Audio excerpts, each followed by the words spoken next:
Saludos, mis queridos estudiantes, Dios les bendiga. Un gozo estar nuevamente con ustedes para esta nuestra última clase de este precioso curso que hemos venido llevando, el curso de Teología Bíblica de la Santidad. Estamos entonces comenzando nuestra última semana de clases y quiero agradecerles a cada uno de ustedes por su consideración y bueno, muy agradecido al Señor por este tiempo tan lindo que hemos tenido de compartir durante estas 6 semanas de clase. En esta oportunidad vamos a ver nuestro último tema. Sería el segundo tema de siguiendo nuestro sílabo, como lo hemos venido haciendo en las semanas anteriores. Entonces, este es nuestro segundo tema de la unidad 3. Este curso ha tenido 3 unidades de estudio y esta última unidad ha tratado del panorama teológico de la doctrina de la santidad. La semana pasada estuvimos hablando cómo la doctrina de santidad es una teología cristocéntrica o tiene una teología completamente cristocéntrica. Entonces estuvimos viendo algunos temas, algunas ideas que hemos rescatado de la teología de Juan Wesley, donde nos muestra cómo la formulación teológica de la doctrina de santidad de Juan Wesley está completamente basada en la Biblia y está centrada en la persona de nuestro Señor Jesucristo. Entonces, en esta semana vamos a ver la entera santificación como una obra definida, que es también un tema central en la doctrina de santidad wesleyana. La entera santificación como una obra definida. Para eso entonces quiero compartirles, como siempre, una presentación para estar siguiendo entonces este tema tan importante. La entera santificación como una obra definida. Vamos primero a hacer una comparación entre las dos obras de la gracia, ¿no? Como lo planteamos, o se plantea en la doctrina de santidad wesleyana. Las dos obras de gracia. La primera obra de gracia, que es la justificación, allí recibimos el perdón por los actos de pecado pasado, por lo que llamamos también el pecado actual o el pecado personal, ¿no? Sabemos que nosotros como wesleyanos tenemos la creencia, tenemos esa doctrina de los dos tipos de pecado: el pecado actual o personal y el pecado heredado, la naturaleza pecaminosa. Entonces vemos la segunda obra de gracia, que es la entera santificación. Primera obra de gracia, la justificación. Segunda obra de gracia, la entera santificación. Y en la entera santificación nosotros recibimos limpieza de la depravación adámica o del pecado heredado de nuestros primeros padres, ¿no? Así que la obra que Dios hace aquí, por medio de su Santo Espíritu, es la purificación del corazón, del redimido, ¿no? De la persona que ya ha sido redimida. Entonces decimos que la segunda obra de gracia es subsecuente a la regeneración, es después de esta primera obra de gracia, que es la justificación. En algunos creyentes, esta segunda obra de gracia se experimenta con mayor prontitud que en otros, pero es una obra que el Espíritu Santo hace en nosotros en un momento puntual, en un momento donde pasamos por lo que llamamos una crisis, en el sentido positivo de la palabra, ¿no? Cuando nos consagramos por entero al Señor, nos rendimos nuestra vida por completo y por medio de la fe podemos recibir esa segunda bendición. Entonces, recordemos, ¿no?, que los actos de pecado, los pecados personales, son perdonados, ¿verdad?, en la primera obra de gracia, que es la justificación. La depravación adámica no necesita ser perdonada porque con esa depravación adámica nosotros nacemos. Entonces, esa depravación adámica es la que nos hace cometer el pecado, la que nos lleva a cometer el pecado. Lo que necesitamos, esa depravación adámica, es una limpieza, una purificación. Y eso entonces se alcanza, se recibe por medio de la fe, que enseña la Escritura, en un segundo toque, en una segunda bendición, el Espíritu Santo, ¿verdad?, después que el creyente ha entendido su necesidad y ha buscado por fe esa segunda bendición. Y la promesa está para todo aquel que cree, de recibir esa segunda obra de gracia, o que también llamamos bautismo con el Espíritu Santo. Entonces, vamos a ver, porque estamos hablando de la entera santificación como una obra definida, ¿no? Cuando hablamos de obra definida, estamos hablando de algo que se puede eh, observar, ¿verdad?, que se puede eh, evidenciar, y algo que se produce en un momento determinado. Entonces tenemos en las Escrituras lo que los teólogos han llamado símbolos instantáneos de la entera santificación. Y aquí vamos a mencionar estos tres símbolos principales de esta segunda obra de la gracia de Dios. Primero de ellos es el bautismo con el Espíritu Santo, ¿no?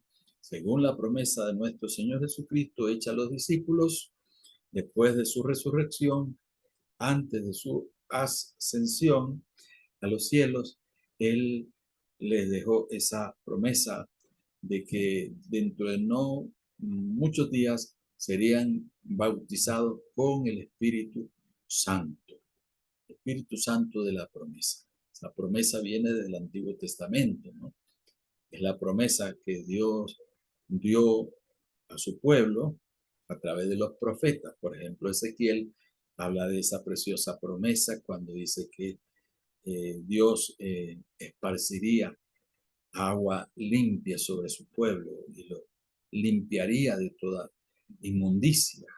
Entonces, esa es la bendita promesa del Espíritu Santo que los primeros creyentes recibieron en el Pentecostés, en Hechos capítulo 2, cuando vino el Espíritu Santo a ellos para morar en ellos, y recibieron ese bautismo con el Espíritu Santo.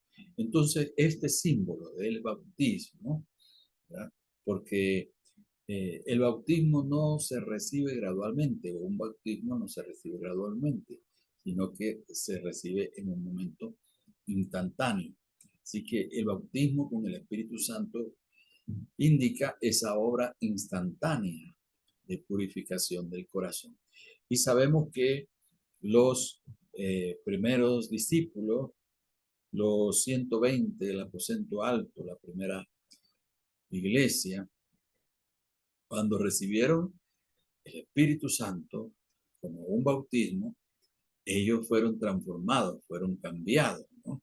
Anteriormente se encontraban temerosos, se encontraban escondidos por miedo a los judíos, a las autoridades, por miedo a la persecución, pero se evidencia un cambio, una transformación en sus vidas una vez que recibieron la bendita promesa del bautismo con el Espíritu Santo. Una vez que recibieron la persona del Espíritu Santo como su santificador, ellos fueron transformados y ahora comenzaron a vivir en una forma diferente. Recibieron poder para el testimonio, como les había anunciado el Señor allí en Hechos capítulo 1, versículo 8. ¿No? Recibiréis poder cuando haya venido sobre vosotros el Espíritu Santo y me seréis testigos. Ese es uno de los efectos de la obra santificadora del Espíritu Santo, el poder para el testimonio, la libertad para el testimonio.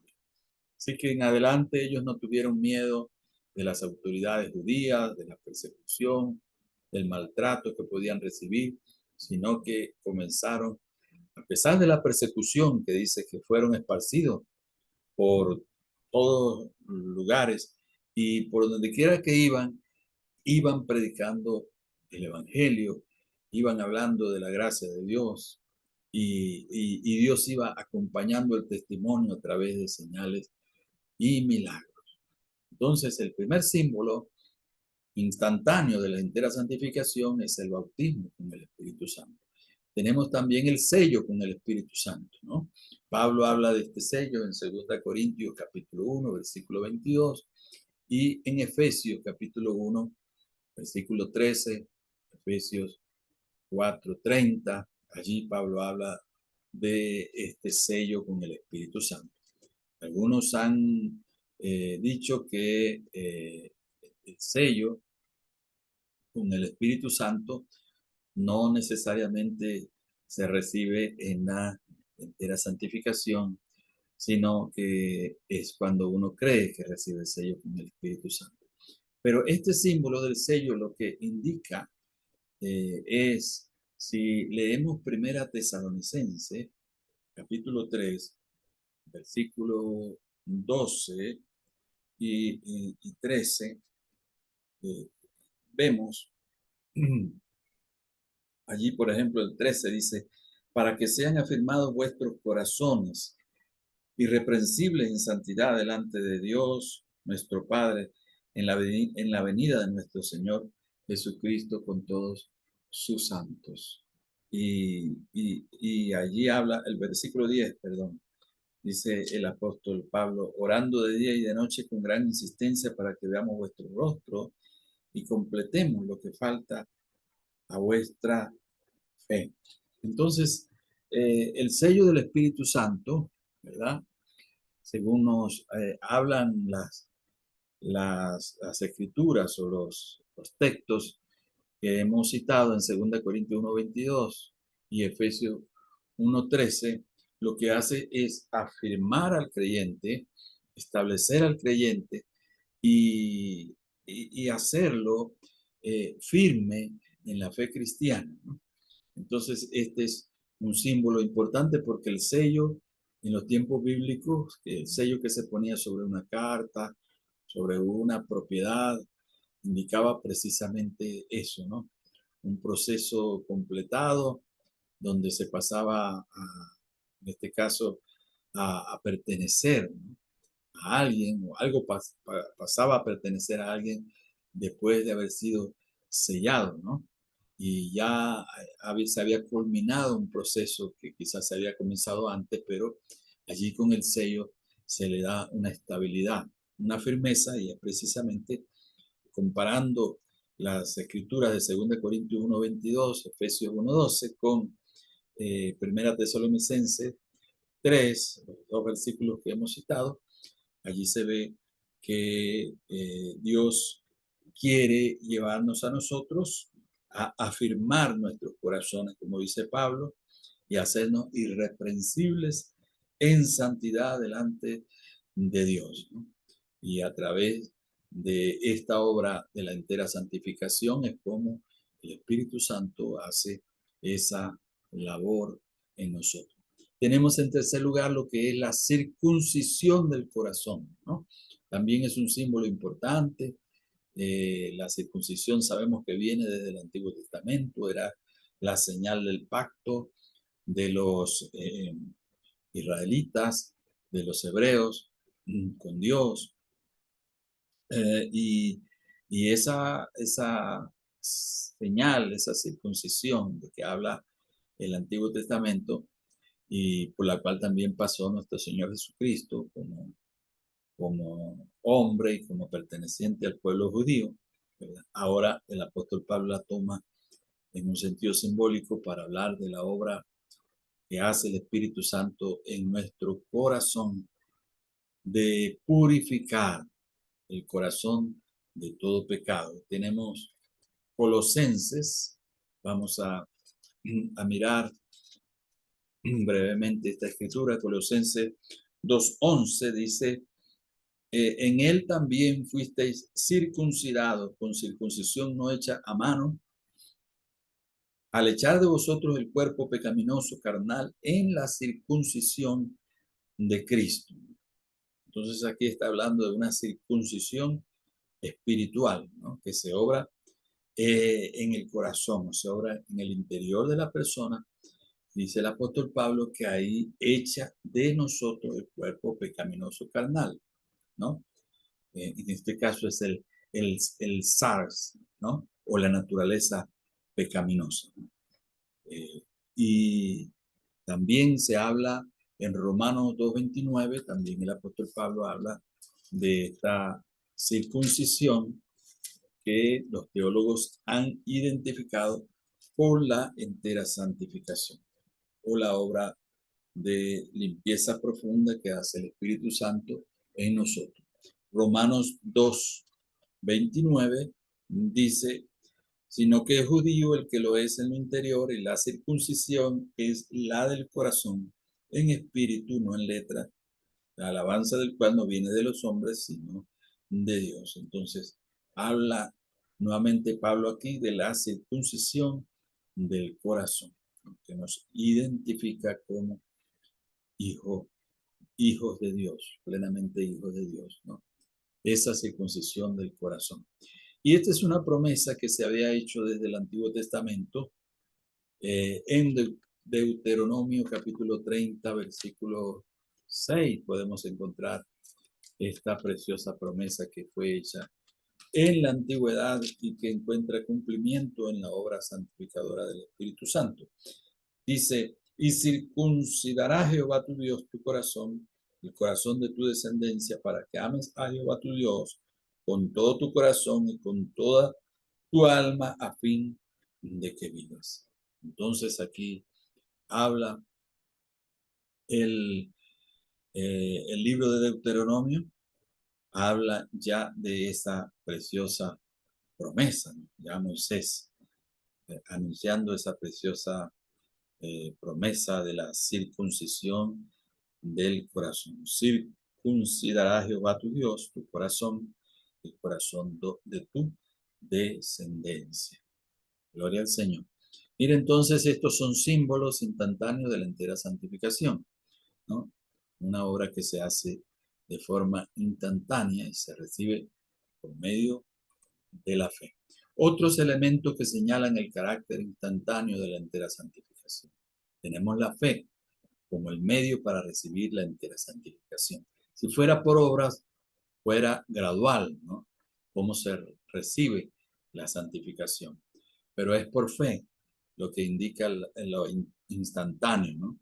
La fe nos permite recibir esa obra instantánea en un momento determinado, un momento puntual, entonces se recibe esa entera santificación o esa limpieza interior, esa purificación del corazón para comenzar a vivir conforme al propósito de Dios, comenzar a amar a Dios con todas las fuerzas del corazón, con toda la mente, y para comenzar a voluntariamente a buscar hacer la voluntad de Dios en todo, en obediencia, que es a lo que nos lleva esa entera santificación. También tenemos el tiempo aoristo del griego como un elemento que señala el carácter instantáneo de la entera santificación. Y ya lo hemos estudiado en nuestras anteriores clases con algunos materiales que ustedes han leído, han hecho sus análisis críticos de esas lecturas que se refieren al uso del tiempo aoristo, ¿no? Como algo también muy importante. Un autor dice, en cualquiera de sus modos, el tiempo aoristo denota una acción puntual. Entonces, en muchos pasajes, en muchas partes del Nuevo Testamento, donde se refiere a la entera santificación, se usa el tiempo griego aoristo, lo que indica una acción puntual. Y eso entonces da mayor evidencia al carácter instantáneo de la santificación. Por ejemplo, en 1 Tesalonicenses 3:10 y 13, versículos que leímos anteriormente, allí se habla de completar y de afirmar. Y esas palabras están traducidas en términos o de términos griegos que están en el aoristo, lo que indica esa acción puntual.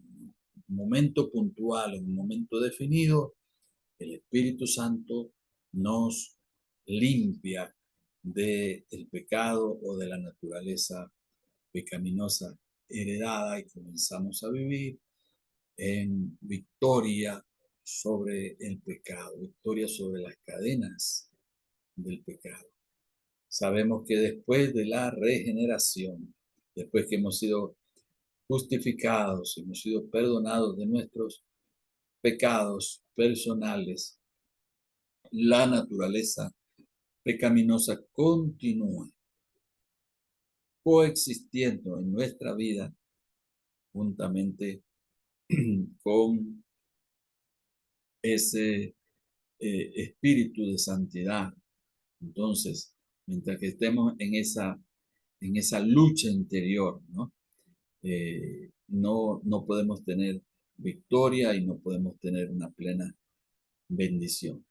Pero cuando nos abrimos por fe a la obra santificadora plena del Espíritu Santo y recibimos esa bendición de la entera santificación, a partir de ese momento comenzamos a vivir en una manera diferente. Comenzamos a ejercer autoridad y dominio por el Espíritu Santo sobre la tentación, sobre los deseos pecaminosos, sobre eh,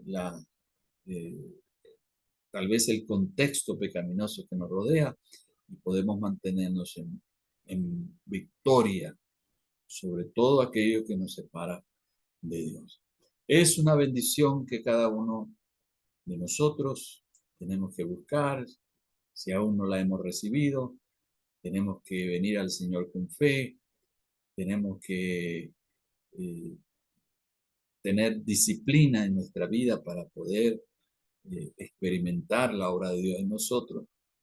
Es decir, a través de las disciplinas espirituales o los medios de gracia, nosotros podemos avanzar y buscar esa obra santificadora en la medida en que vamos sometiéndonos a Dios en oración, vamos poniéndonos en el altar, como dice la palabra del Señor, y vamos entregándonos al Señor por completo, en la medida en que Dios ve la sed, la búsqueda profunda de su presencia y ve esa necesidad en nosotros, clamando a Él por esa santificación, entonces el Señor viene por su Espíritu Santo para concedernos el don maravilloso de la santificación completa.